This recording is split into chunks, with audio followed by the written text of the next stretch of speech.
आता संभ्रम नको, दोन ठाकरेंची युती गरजेची आहे असं सामनाच्या रोखठोकमधून भाष्य करण्यात आलंय।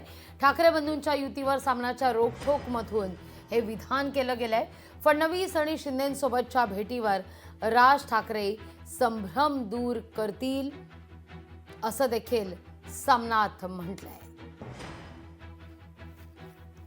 पाहूया आपण सामनात नेमकं काय म्हटलंय। महाराष्ट्रात सध्या मराठी एकजुटीचे जोरदार वारे वाहत आहेत। उद्धव आणि राज ठाकरे 5 जुलैला मराठी विजय सोहळ्यात एकत्र आले। त्यानंतर लोकांनी ठिकठिकाणी आनंदोत्सव साजरा केला।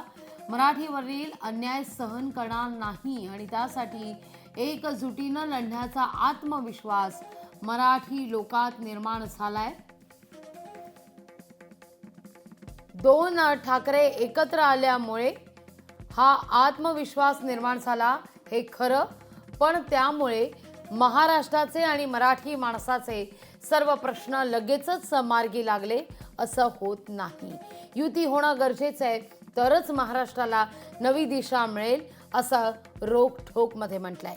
महाराष्ट्रात ज्या पद्धतीनं मराठी एकजुटीचं वादळ निर्माण झालं ते पाहून दिल्ली आणि महाराष्ट्राचे सध्याचे सत्ताधारी हादरले आहेत। मुस्लिम समाजाबद्दल एकेकाळी नव्हता त्यापेक्षा जास्त रोष मुंबई महाराष्ट्रात गुजराती जैन या समाजाबद्दल उफाळून येतोय। तो अमित शहांच्या महाराष्ट्र द्वेष्ट्या राजकारणामुळे हा संतापाचा लाव्हा आता महाराष्ट्राच्या प्रत्येक जिल्हा शहरात बाहेर पडेल असं चित्र आहे।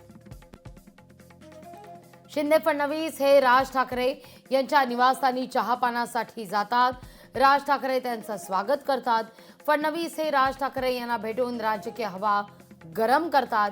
एक दिवस स्वतः राज ठाकरेच समोर येऊन या सगळ्यावर बोलतील, संभ्रम दूर करतील हे नक्की अशी अपेक्षाच सामनाच्या रोखठोकमधून व्यक्त करण्यात आलेली आहे। अर्थात आता संभ्रम नको या मथळ्याखाली हा रोखठोक प्रसिद्ध करण्यात येतोय।